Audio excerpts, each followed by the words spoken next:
Article 4, Part 2 of 7. The free inhabitants of each of these states, paupers, vagabonds, and fugitives from justice excepted, shall be entitled to all privileges and immunities of the free citizens in the several states. Pauper, 1756. A poor person. Poor, 1756.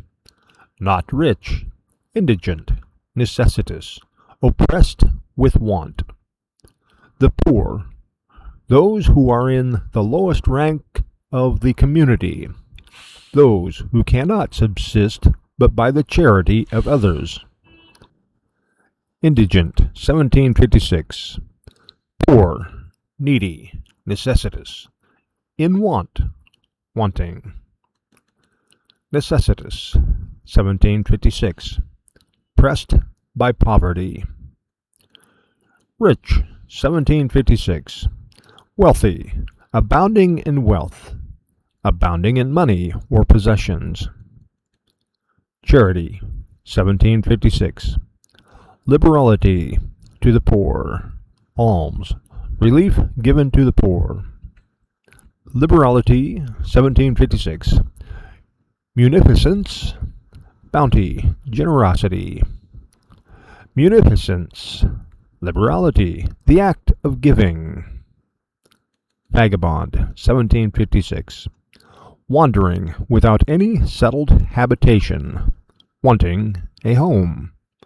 A vagrant, a wanderer, commonly in a sense of reproach. One that wanders illegally, without settled habitation. Wanderer, 1756. Rover, rambler. Rover, 1756. A fickle, inconstant man, a robber, a pirate. Fugitive, 1756.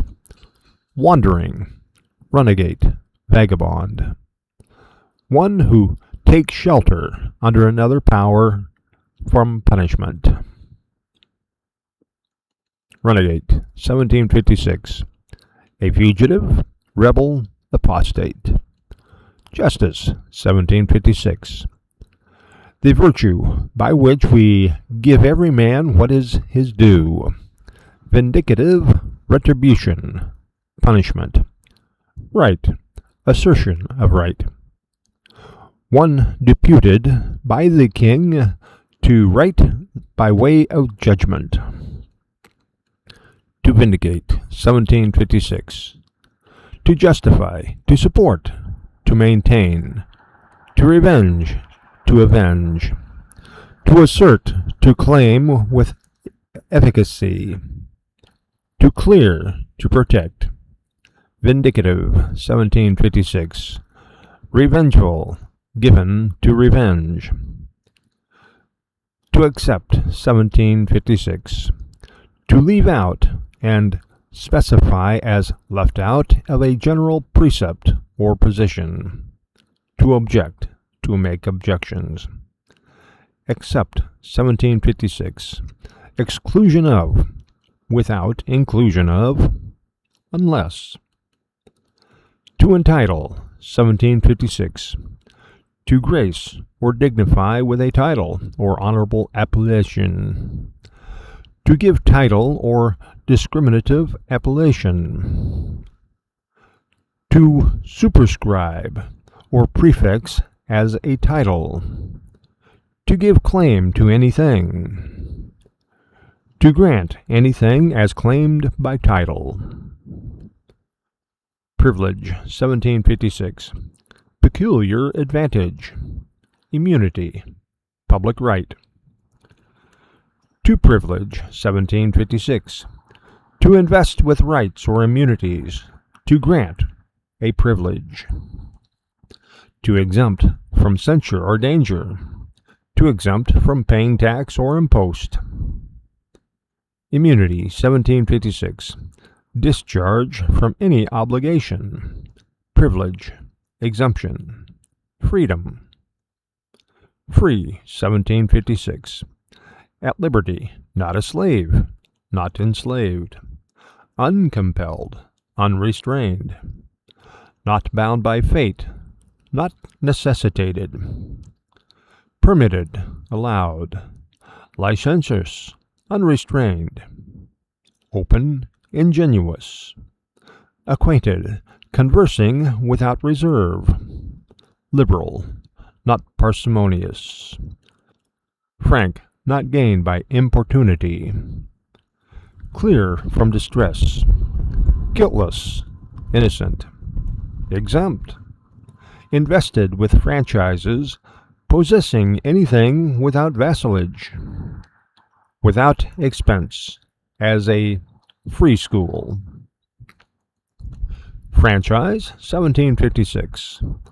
Exemption from any onerous duty. Privilege, immunity, rights granted. District, extent of jurisdiction. To franchise, 1756. To enfranchise, to make free. Vassalage, the state of a vassal. Tenure at will. Servitude, slavery. Vassal, 1756. One who holds by the will of a superior lord. A subject, a dependent. A servant, one who acts by the will of another. A slave, a low wretch. Citizen, 1756. A freeman of a city. A townsman, not a gentleman. An inhabitant. Keynotes. Only these three classes of citizens, paupers, vagabonds, and fugitives from justice, were not able to exercise certain rights, as seen during the dissection of the Declaration, as well as provided above. Rights, immunities, and privileges are synonymous. Who are these paupers, vagabonds, and fugitives from justice? A pauper is not just a person with minimal resources. We know this by the definitions for poor. One end of what is poor includes those who are not rich. The idea of what is rich becomes relative to opinions. When we look into other definitions for poor, we see those who are in the lowest ranks of the community. This errantly suggests that those who are rich are in fact the highest rank of society. These too are subjective qualities, difficult to quantify. A person with a lot of money, qualifying as rich, may be a murderer and thief, which in most standards qualifies that rich person as one of the lowest ranking members of society. One of the more measurable characteristics of poor is in the last part of definition 10, those who cannot subsist but by the charity of others.